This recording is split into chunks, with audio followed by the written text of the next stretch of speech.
Hello, let's continue with our so-called slave Bible series.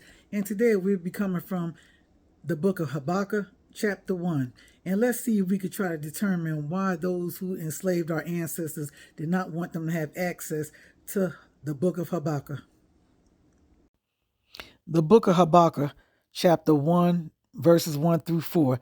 In these verses, we see the prophet has a complaint he has taken to the Most High Yah. Asks him, how long shall he cry, and will the Most High not hear him? And he cries out about violence, all this violence that's taking place in the kingdom of Judah, how brother, rising up against brother, ripping each other off, all this violence in the street going on, and how those who supposed to be the leaders of Judah, how they was leading unrighteously. The people had stopped keeping Torah. Sounds like our situation, like we find ourselves in during this day and time. How our people, come up against one another, slaying each other in the streets, tearing each other down on the over the internet, and these type of things. How we have churches on every corner, but yet look at the situation in our neighborhoods, and how those who claim to be leaders from our community, they're not really out there to help us. They're actually hurting us. So Habakkuk was experienced a similar situation like we are today. In verses 5 through 8, we see the Most High replying to Habakkuk's complaint. He's telling him, look among the nations and see and be amazed. Be amazed, for work is being wrought in your days, which you would not believe it if it were told you. Now that's interesting. And he says, see, he gonna raise up them Chaldeans, a bitter and hasty nation, who is going through the breadth of the earth to possess dwelling places that are not theirs. They are frightening and fearsome.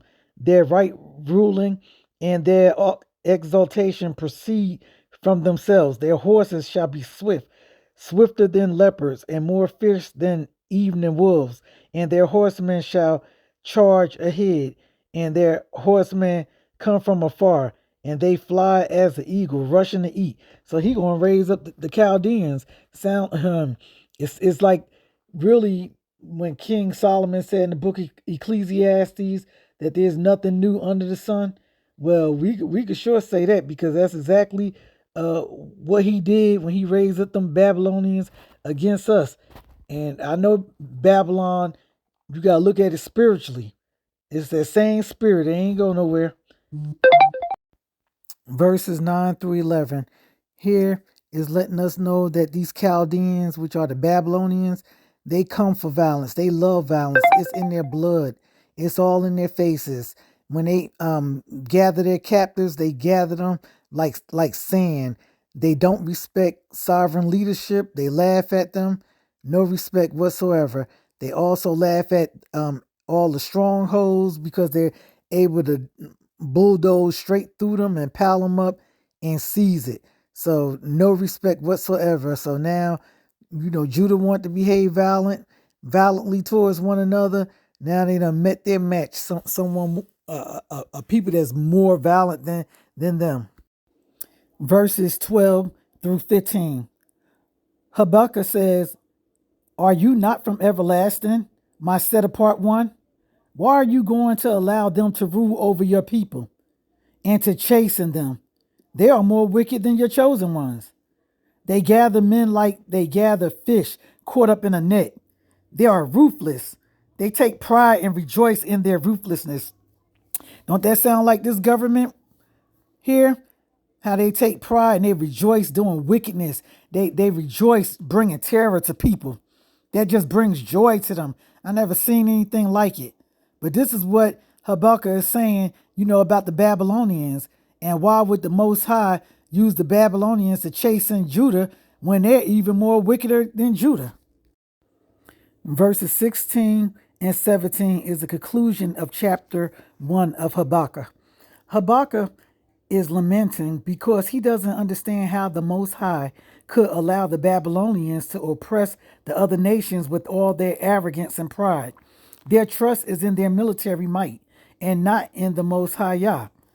They prosper through the nations they conquer through their violence. Doesn't that sound like America? Doesn't that sound just like this nation and many of the other nations that are ruling at this time? They are prospering because of their violence and how they conquer other nations who don't have military power like they have.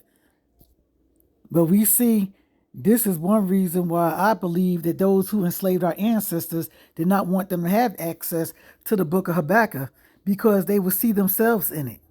They would see how they were being punished, used by a nation even more wicked than what they were. So, and then they would also see, they would know that their time, there was going to be a time where payday was going to come, and they was going to have to reap what they sowed as as the enslavers.